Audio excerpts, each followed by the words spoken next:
This is the Beige and the Bold, and today we are watching Conundrum.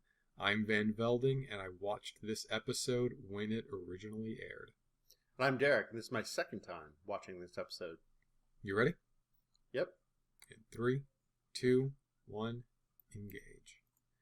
So this is a callback to the first episode of the Beige and the Bold, where we watched this episode, and it's a turnabout where you see Troy and Data playing chess, which they never do. Yeah, they've never done, and it's funny because I think throughout it's been 5 seasons, which wow, 5 seasons already, but yeah, it's been 5 seasons, and I've mentioned more than once why isn't there a relationship here between Troy and Data? It seems natural because Data's supposed to not have emotions, and she's supposed to be not only a Beta Z, which is heavily linked to emotions, but have a profession that deals with emotions. So she would be naturally curious about Data, and there would be a relationship here.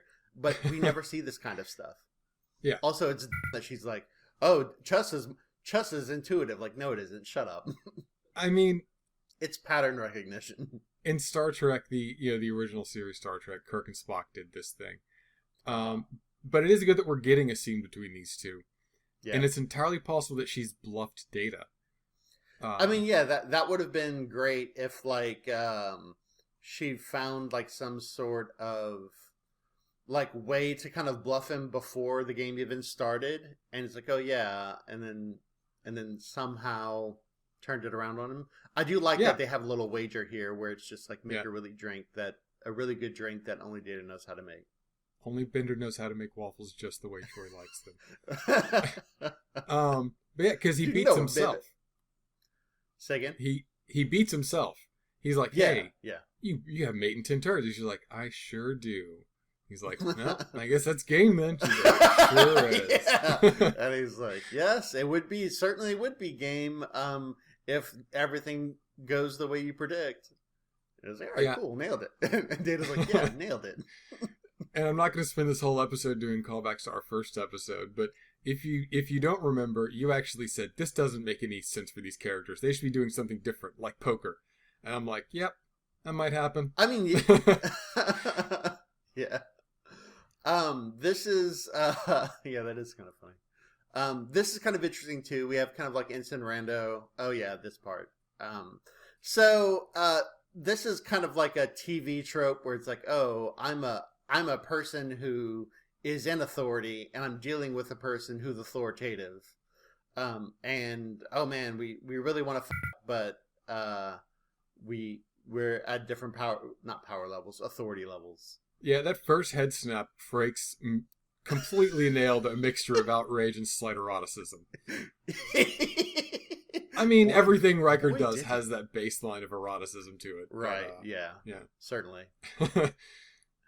And, Roy makes some good points, and it's like, the rules, I haven't noticed the rules of the Enterprise being that strict. We're not smoking privates in the hallway. We're not, putting people on details because they didn't do a thing. That never happens. People don't get punished for not doing a thing. So what are you even talking about, Riker? They're manufacturing a conflict between these two characters. Ro is the outside rebel and they're like, Star Trek's actually pretty cool with that. Starfleet's just oh, you have a good idea. Let's do that idea. Let's not get hung up on the details, guys. Right. And then the writers are like, well, we need conflict with Ro. It's like, Ro's don't have conflict in Starfleet, but they do now because, reasons. I mean, you could have had a more personal conflict where it's like, listen, I can't believe we were playing whatever futuristic game and you totally you stole my shot. It's like, well, I had the better shot, so that's why I took it. What does it even mean to be part of a team, Ro? Yeah, that makes sense. That would be a great conflict for those two to have. That isn't strictly the lack of a suggestion box in nature. Yeah. And it's also it kind of shows a little bit of Riker not being able to be flexible with his command when he has someone competent working with him. Yeah, which is ironic for Riker, as we'll see later. Yeah. So, because he's supposed to be the rebel, he's supposed to be the risk taker. Right. That's one of 2 or 3 points of characterization he has. And they're like, No, he has to be the authority figure yelling at Ro. Like, Right. Yeah, it doesn't really land. And so this is our moment where everyone's looking around and, what has happened. Props to Worf for not just getting so scared into a corner and just start, like, ripping people in half. Yeah. Just, I'm not on a Klingon ship. Admittedly, the first guy he saw is Geordi, who's perhaps number 2 in getting knocked around in this series. After Worf, ironically. Yeah, so he's like, props, man. I don't know why, but props. So here we learn that everyone's had their memories wiped. And also there's a new guy. Who's the new guy? Who's that guy? Also confused. They They do these shots. Yeah. They do these shots where he's always just like... There's some iconic Star Trek shots. Like the ensemble looking at a screen, or things happening on the bridge, or like someone in the back, someone far away in 10 forward. And some of these shots, they'll do the same kind of iconic shots, but MacDuff is just in the background. Yeah. It's like, okay. I kind of see what you're doing here. Yeah, but he clearly, he sticks out if you're used to things. Also, if you have any sense of administrative normalcy, suddenly seeing a third guy with too many rank pips in a red shirt, you're like, this is way too top heavy. I was wondering about that because,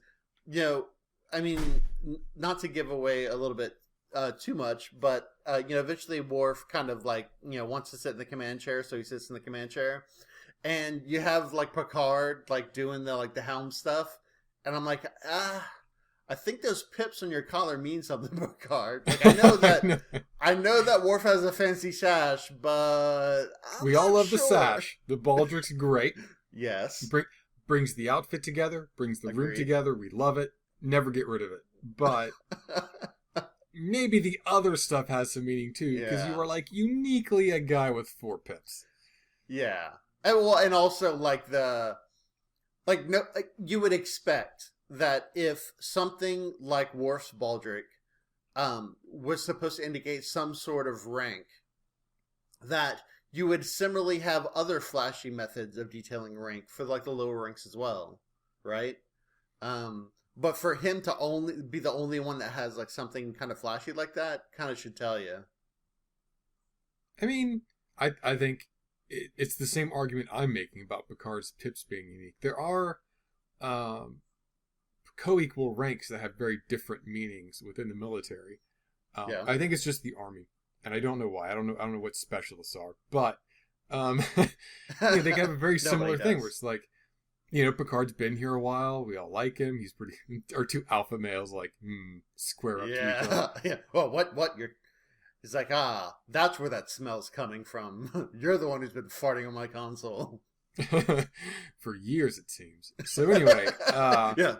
For years. So anyway, so maybe, you have guys who've been around like Picard, but then Worf is still the best captain. I don't think it's completely unreasonable for us to let Worf be captain. Oh, no, yeah. I think it's fine, and I think it works, and I think that Picard doesn't care enough about rank to, like, worry about it. Like, yeah, like this. I'm decorated as well. And, and see, he doesn't care. He's like, listen, it's not really about leadership. It's really about getting down to this plot, But what Picard's really looking for here is kind of his Sherlock Holmes pipe. Whoa, Data's the one with the Sherlock Holmes pipe. Oh, that's true. Yeah. He has a Dixon Hill fedora. He's looking for Data to look for Sherlock Holmes pipe.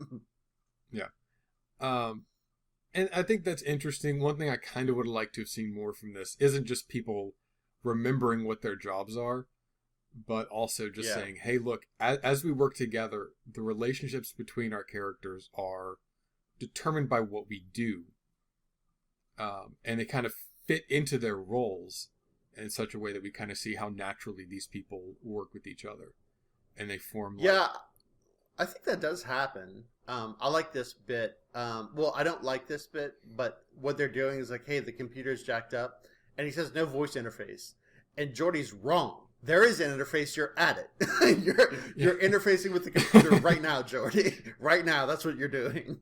Look, all of our apps got set to defaults, okay? That's like having no interface.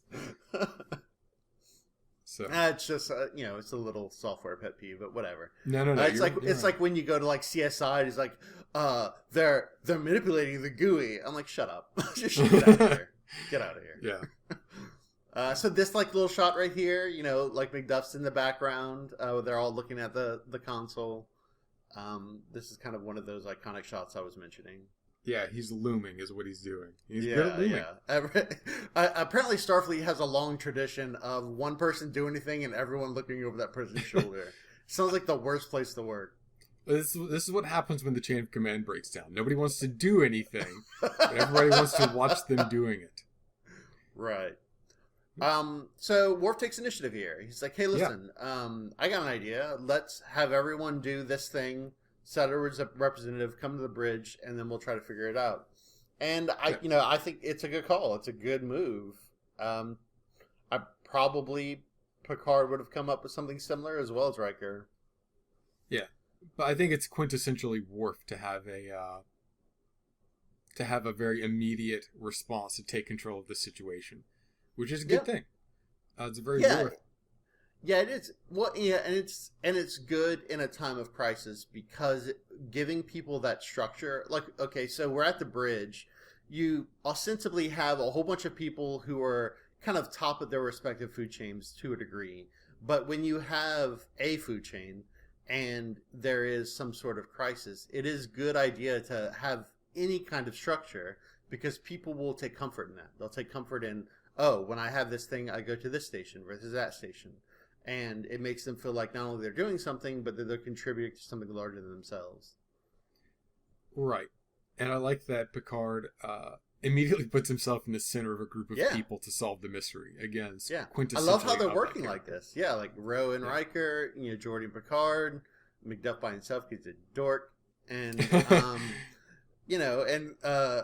he's like, Worf is like, I don't know why, but I get an immense satisfaction from sitting in this chair. And like sniffs the console. No farts either. I can get used to this. So yeah, and Worf automatically looks at the weapons, and then MacDuff is like, "Yep, we're a warship, probably built for war, battleship, which combat things." Which fair because I've been confused about that for this whole time. I mean, it's like, hey, listen, we need to do some studies in the Antarctic. It's like, oh, cool. So how big of a ship do we need? Oh, the biggest ship you got. Okay, cool. So there's some nuclear warheads on there, too. Okay. Yeah, and this is another episode that throws Riker under the bus. Like, it feels like we're picking up from Ensign Ro, where, like, his negative impressions about her color everything he does with her. And they could work together. They could work together really well if Riker would get over himself. I mean, right. Undoubtedly, Ro isn't being agreeable, but, like, she's a friggin' ensign, so maybe figure it out, Commander. Yeah.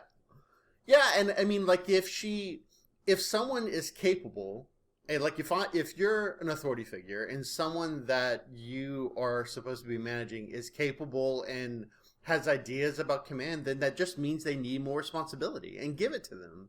Let them exercise any and all of those ideas that they have, and the team benefits.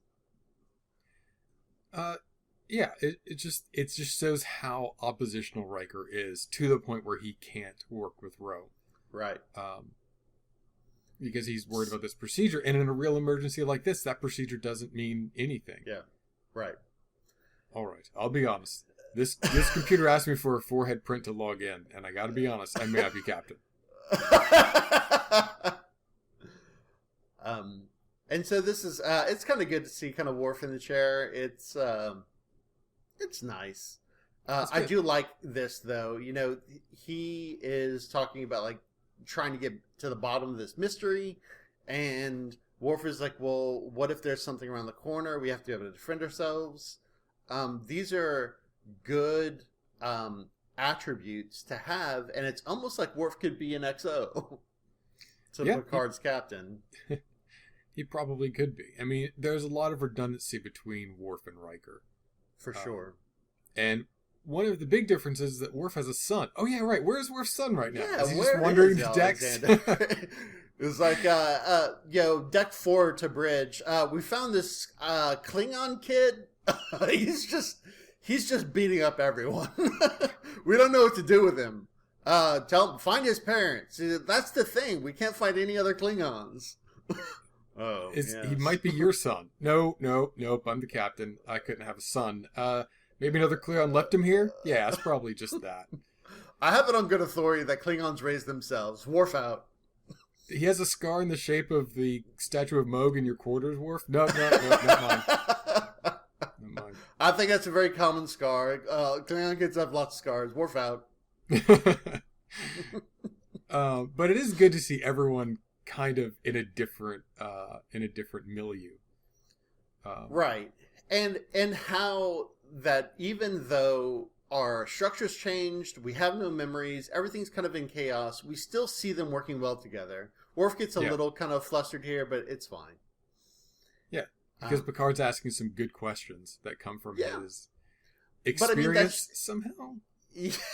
Yeah, but I mean, my understanding of like the captain and the XO, like that relationship is natural. Like you should have kind of an XO like that can, kind of challenge the captain's kind of, not authority, but what they're doing.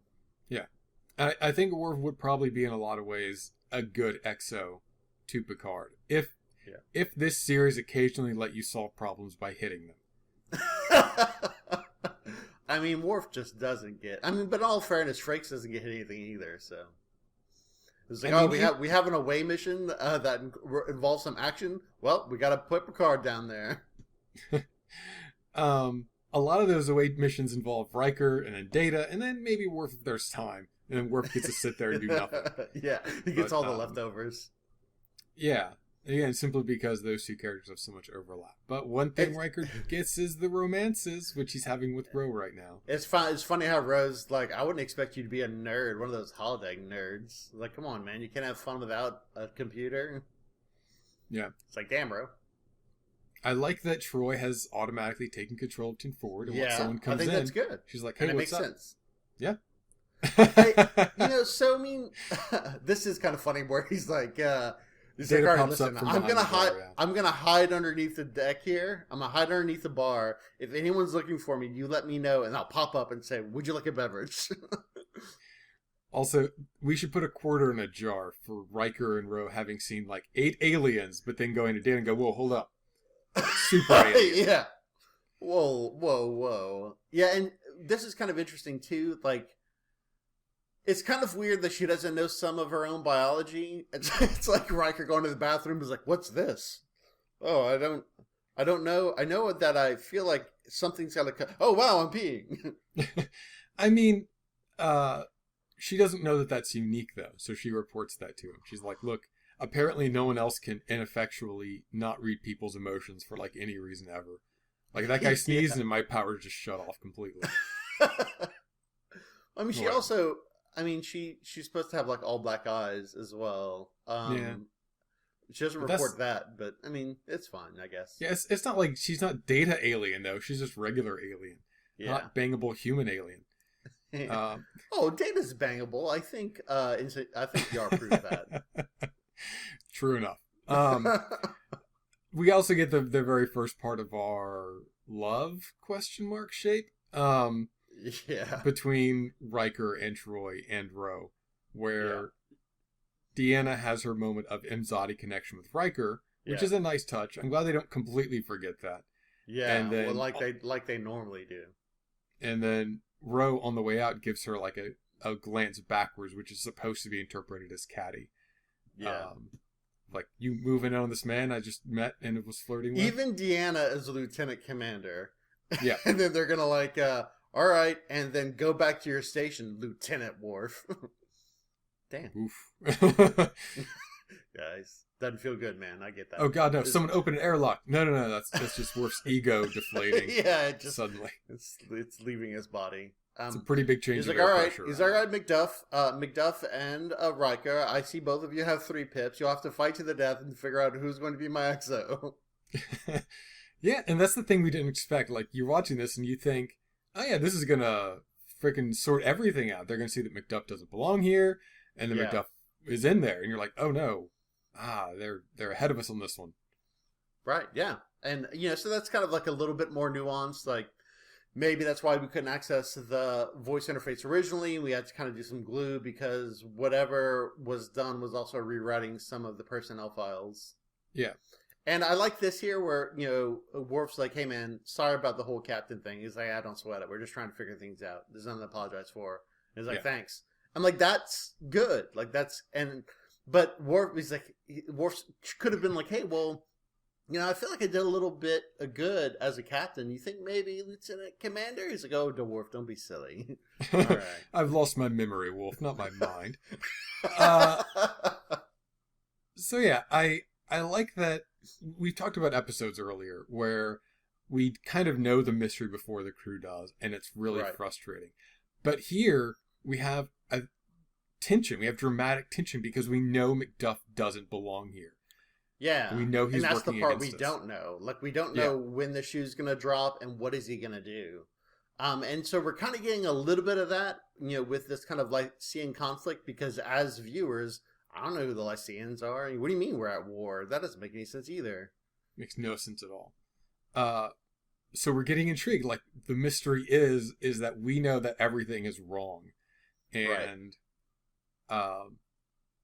and as we see them go down deeper into it, we're more intrigued. This is an episode where everything's a little bit off kilter. Right. And it's really cool. This is... Yeah. In the episode where they found the planet of, what is it called? Aryan people who killed all of their minorities and then worshipped this ship in the sky. It's like season one. Does. They tried to kill Wesley because he tripped on the grass, because that's what white people do if you don't keep us in check. Yeah, no, it's 100% true. These gated communities are just ruthless. That's the ship that was their god. They're reusing the model for it. So, neat. It's a good damn model. Don't get me wrong. I mean, it's kind of it has that kind of technical advanced read, but also doesn't look like any of the starbases we've seen already. Exactly. I also like that they're part of an intricate plan, which in Stellaris, if I had an intricate plan with multiple fleets attacking an enemy, and then I had one ship that I needed to go in there and knock out their capital, I'd be so pissed at that ship. Be so pissed. Yeah. It's like, damn it. Why would I only send one ship? Why wouldn't I have any kind of redundant systems or backup or anything? This is weird. You cost me the entire friggin' war. I'm still going to disband you because you failed in your mission. Just attack the starbase. Attack the starbase, you bitch. Yeah, no, it's really frustrating when you send a fleet there and they're just wandering around. It's like, no, what are you doing? Yeah. Attack the planet. I don't care about this random starbase mining minerals. Come on. Oh god, those were the old days. Don't attack the mining station, you bitch. Anyway, right. Yeah. So we're doing the human element of this story, which I like. I mean. Yeah. And this makes sense because Troy has those emotional powers that she kind of mentioned before, and she's kind of feeling her way out with them. She's like, this doesn't feel right, and that's supposed to let us know that her powers are kind of working on something, but she doesn't know what yet. But there's something here. Yeah.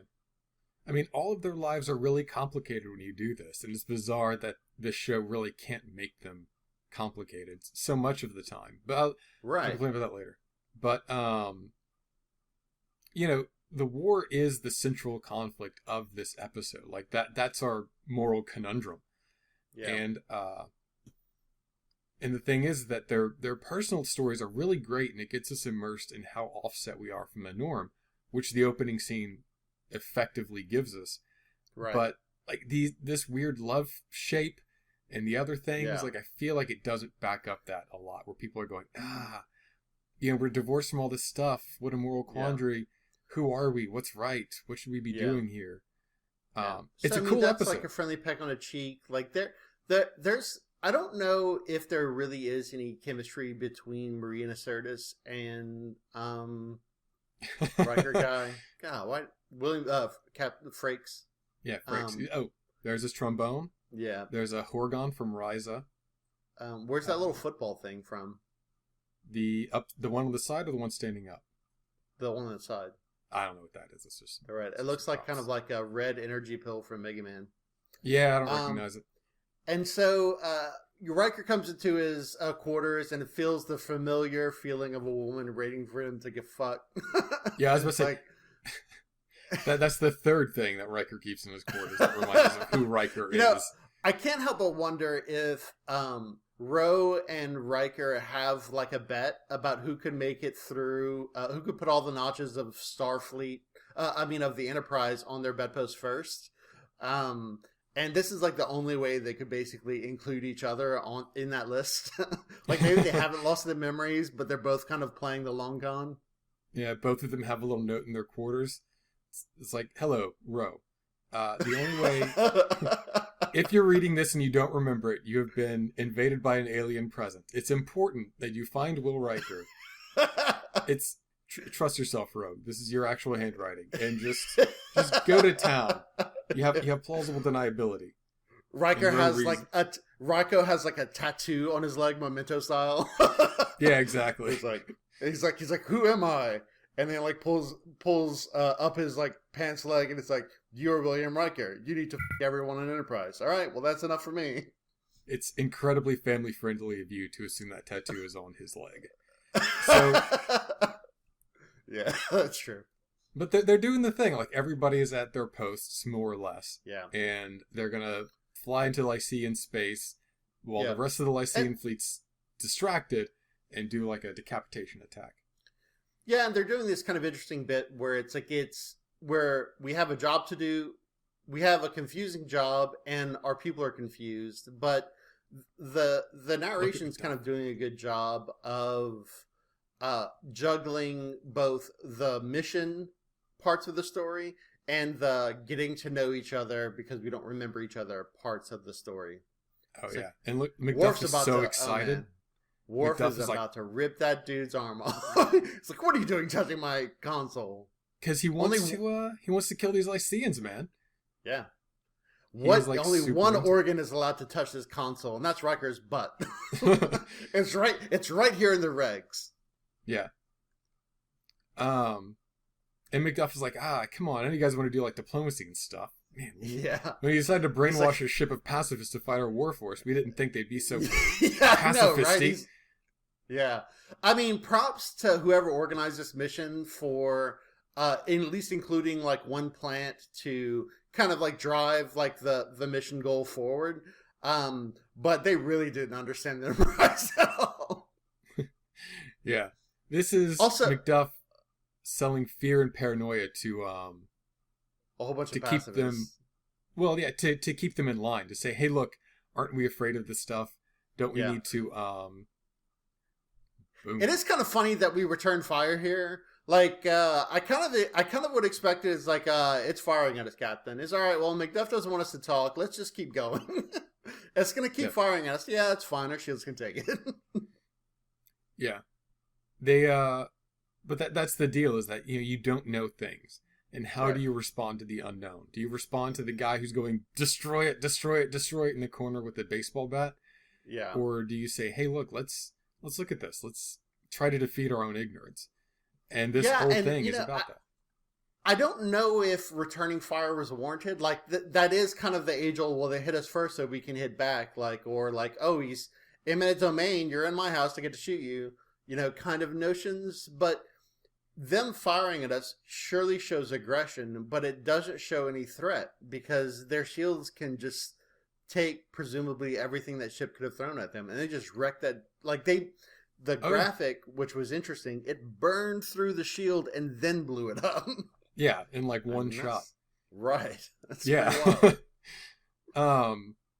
and I think that's what we understand. We're like, okay, they're shooting at us now. Okay, clearly they're aggressive. This is a big war. But at the same time, it's like, they do suck a lot compared to us. Yeah. It's like, how's this a war? Like, how do I just not need anything more than the Enterprise and just go base to base blowing it up? Yeah, and MacDuff has crafted a clever ruse where... Well, let's talk about this. Yeah. Yeah, so this is, Data and Geordi doing things and stuff. And, it's kind of funny how they kind of fall into these kind of natural rules. But, Geordi is kind of having this relationship that he, doesn't know, but normally has, with Data. And it's kind of weird that he's like, man, there should be way more of you. We could use the help. Yeah. Yeah, and this kind of bit here where he's talking about how there are several possibilities. The first one that he mentions is an entire race of artificial life forms with this kind of home planet culture, that sort of thing. And I couldn't help but have this notion that that's Data's real goal. Like, that's the thing he really wants. He sees all these humans around him. He's like, man, I want this sense of belonging. Like, I want like art and music and culture and my own planet and people I can identify with. And he's just kind of latched onto that as a goal of being human. But maybe he would feel more, quote, human if humans stopped treating him like an android. Yeah.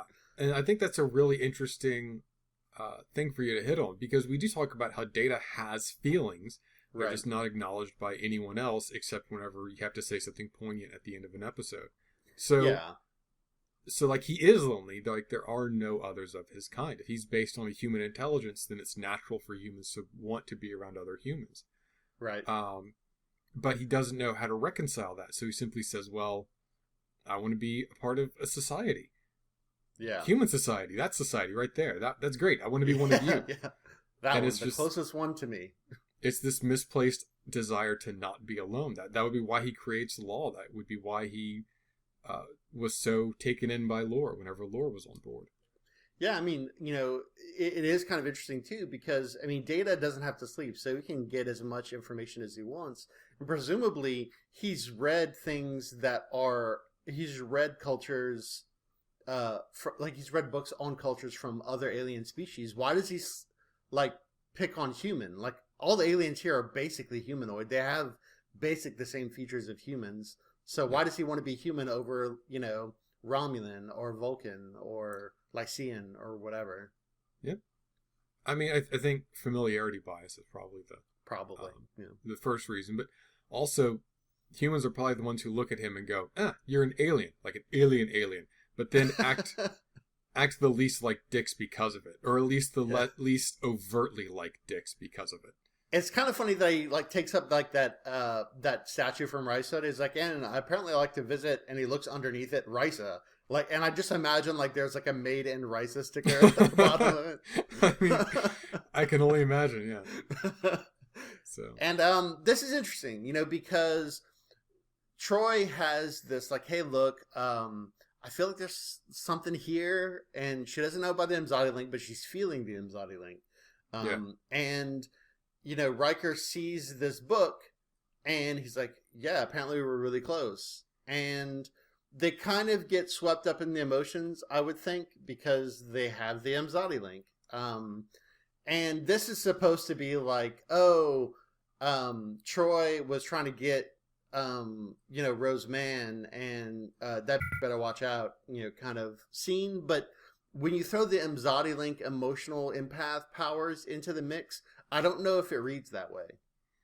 I mean, I feel like we're 90 degrees off kilter on this one, where you're all like, Imzadi link, and I'm like, I think.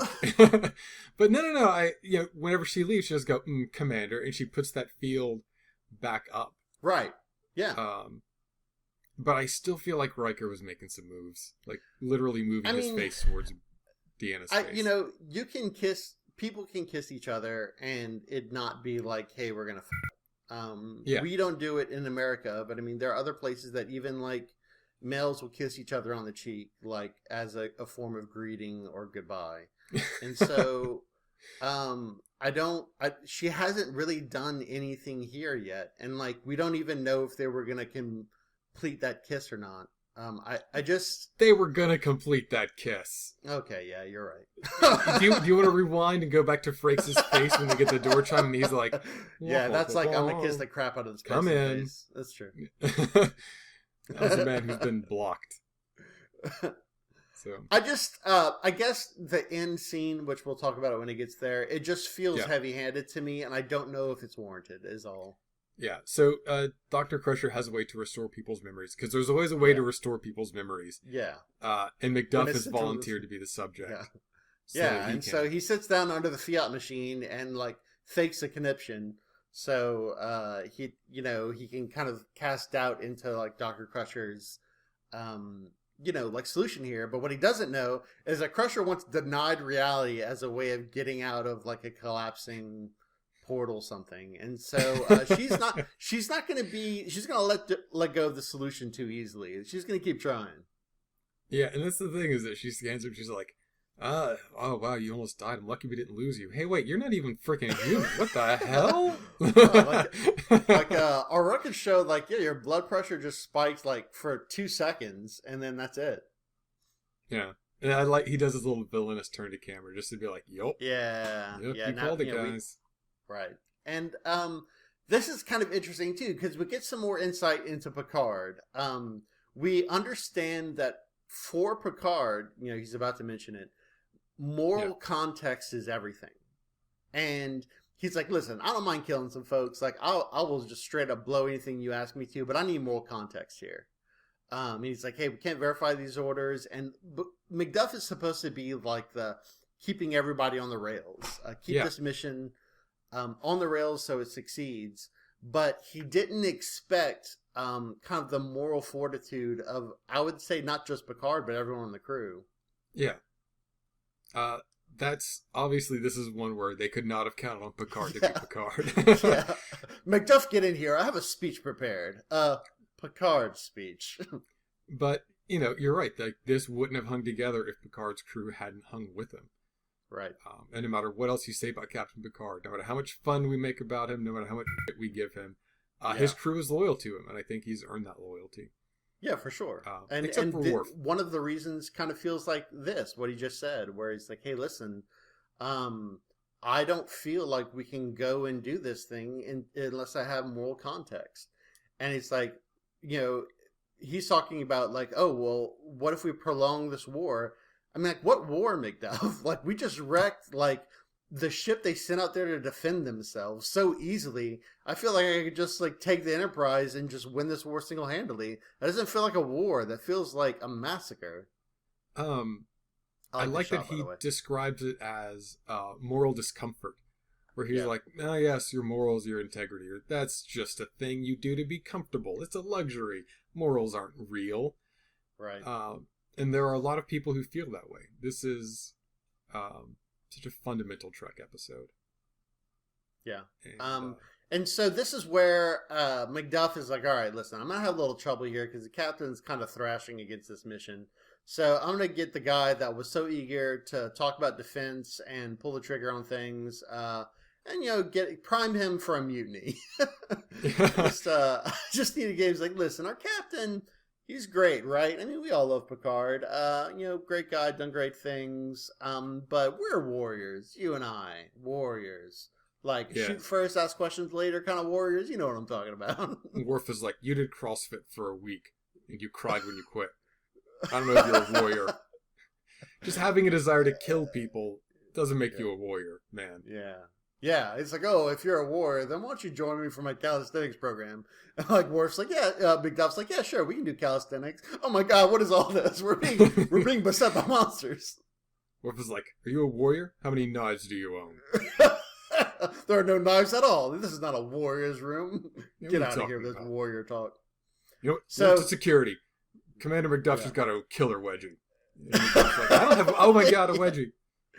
And so I like that we're ending this here, and we're gonna fade away. And I just imagine Worf going to Picard. He's like, "But MacDuff's a spy." Oh, really? He's like super into like blowing everything up. He's low key priming you for a mutiny. None of it adds up. We can just like throw him out of the airlock if you want. He's like, you have really good instincts, Worf. Perhaps I should make you chief security. I'm already chief security. Maybe your promotion? Let's not go that far. Yeah. He turned to me, sir, and he said, "Coup, coup, coup." And I thought, he has great taste in television, but we're not doing this. And so we have like the robots are going to attack us, so we can like kind of show like how easy it is we're going to get through their defenses. It is kind of funny that they all kind of rush the Enterprise in one line, but it's standard to forget about Z space in space combat. Yeah, it's hard to render. It's easy to do like a ship of the line style of attack. Right. Just waste them. Like it's yeah. It was like didn't even break stride. Just keep going. There were so few moments in this series where violence can solve problems that it's great that we can show that this ship really is pretty badass if it wants to be. Right. Like almost unnecessarily so. Like it's almost like Starfleet is like flexing on all the galaxy. Like, yeah, this is our science ship. You don't want to see our battleship. And look at how huge that station is. And you're like, there have to be a lot of people on that thing. I think they give us an actual number. Yeah, they do give us like 15,000. Yeah, it's like, that's a lot of damn people. Yeah, and, Data's like, hey, no armaments. We can wreck this dude in like one... And they're like, Riker's like, man, one torpedo should probably do it. Like, we can wreck their shit. Yeah. And it's like, this is their capital? I don't buy it. And that's really... That's really what the deception comes down to. Like, in this moment, like, can they look at that reality? Picard looks at him like, what? Yeah, and Riker's like, 1-4 torpedo. We have 250 of those. How many bases do they have? This will be easy. Thanks, Deanna. She's the one who asked about the people on it. Yeah. And it's like, MacDuff, you should have just picked a different ship for starters, but yeah. Like I feel like he could have. He really just kind of had the bad luck of running to the Enterprise. Like any other Enterprise class ship, he probably could have gotten away with this. I mean, 50-50. But we've already established that any kind of basic messing with the mind, Starfleet has no defense for that. No. And here we go. He's playing his mutiny card. So he's like, hey, and Worf's like, nah, I'm not gonna. He's like, nope. What do you want to do, Captain? And he gets just pushed. Punks Worf. Like, come on, man. But Riker's like, we're pacifists. Shoots him with a phaser. Yeah, he's got like a holodeck. He's got a hologram disguise. So yeah, he does take more than one stun phaser. So he has to have some kind of strength to him. Two, like I don't know where Riker or Worf got those phasers from. Like Riker could. Yeah, I know, right? Where's the he puts up a finger? He puts his finger up. There's a mutiny about. I mean, better carry a phaser today. Like, I would believe that Worf can Highlander a phaser out of nowhere. But yeah, I mean, I 100% expect Worf to have phasers hidden throughout the Enterprise, just in weird places. He just like replicates 5 of them in a day, and he just hides them in places. Right. Like I couldn't go for that, but Riker having one, just like, does he have it in his chair? Yeah, I mean, maybe. I don't know. I mean, that's I have no idea, but. Yeah. This is, we're like, oh man, we killed some people, and we told the Lycians we're super sorry, and that'll be the end of it. We'll never hear about Lycian or this incident ever again. I mean, I think that amount of regret's appropriate for what happened. Like, Picard can't go down there and rend his garment and gnash his teeth, or pull out his hair for the Lycians. Right. He's got to be like, it's bad, bro. So, I mean, he sees that, he walks over here, and then they seem to be having a good conversation, and then all of the beats here suggest that he had sex with both of them, and Riker's in trouble. But he didn't. He had sex with Ro, he has an anxiety link with Deanna, and this feels more heavy-handed than it needs to be. Yeah. But I mean, I get that we want to end on a light note at poking fun at Riker, so that's what we get. I think that's what our beat is here, like kind of a sitcom dating 2 girls type of thing. Right. And like, they find out, they talk, oh no, they're comparing notes. What should we do? But I feel like they didn't really do a good job of setting that up with Deanna. Like they didn't, like he probably had sex with Ro twice. Once the first time, and then the second time after Deanna left the room. Yeah. But he didn't really have sex with Deanna at all, so. Yeah. I mean, it's good. It's I think it's kind of fun. Like, I think there's so much more to learn from this interaction between Riker and Ro. Yeah. It's also possible that Deanna's just like with him, like super hard. Which is fair. That's what your friends do. Yeah. So, and he did put some moves on her. So yeah. I think she has the right to kind of leave him here. I mean, yeah, like she can mess with him, but if they have the relationship that we'd like them to have, which is kind of this whole, we used to have a very close relationship. Now we don't. Maybe we have sex every once in a while because we're still friends. But they have this kind of like next level or a deep relationship that may or may not include sex. For like, she can totally like do this and it's fine. It's just weird that like we would read that as he's in trouble with Deanna. Like, not really. Like, he's just, like she's messing with him and it's going to be fine later, I'm sure. Yeah, in the same way that we can't call Worf a weeb anymore because we've learned things have developed and changed. Right. Like Violations, which I hate to reference, showed that Riker and Deanna don't have sex every so often. It would be cool with us if they did, but they don't. They're just close friends. Right. Which I think is fine. So, anyway, that's Conundrum a second time. Final thoughts? Yeah. I think that this is a good episode. Like, I liked seeing kind of the structure almost kind of blown away and everyone kind of filling different roles and like pairing off in kind of problem solving issues. It's kind of interesting that one of the beats of this episode is highlighting like Worf is just lieutenant. Everyone else. And I mean, he's competent. Like, if we had a scene where Worf went to Picard's like, and MacDuff's a traitor, like I would totally buy that. Like I know I kind of joked about it, but if that happened, I would not be surprised. Right. And so this is a good episode. I don't know about the whole like the way it ends thing. I think if you want to end that way, you need to set it up a little bit more. But this is still a good episode. I enjoyed it. I feel very positively about it. Next week we are going to be watching Power Play. The card that we get from Netflix is a walk, I guess, down some sort of it looks like a corridor of the Enterprise, and we're looking for something, I guess. And we see Keiko, is that right? Did I get that name right? Keiko and O'Brien. Keiko and O'Brien. It looks like Worf's there in the background. I don't know who that rando is at the far back. Troy and Picard, and they're all kind of looks like they're walking purposefully. The people behind Picard look like they're searching for something, maybe. And this is the summary that we get from Netflix.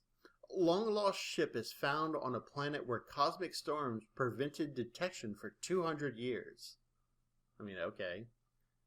I absolutely love. I give Netflix a lot of credit for their cards on these things. Yeah. But this is damn near masterful. Okay. Interesting. Look at the picture and see who has comm badges and who doesn't. Oh, snap, son. Yeah. Wow. Yeah, no, that's only Deanna. We'll see next week. All right. Until then, remember and I'll make this short because no one likes credits. Star Trek is property of CBS Television Studios and Paramount Pictures. We are watching Star Trek on Netflix. We are talking over Discord. And we are recording and editing on Audacity. The Beige and The Bold is hosted on Anchor and can be found on most podcasting platforms. I would also like to thank our senior officer Patreons for supporting The Beige and The Bold. They also make video editions of this podcast and remasters of old episodes possible. So thank you to Tracker by Moonlight and Miss Jess. If you have any questions or concerns about the show, please contact me at vanvelding@gmail.com or on Twitter @vanvelding. Thank you, and remember Rand.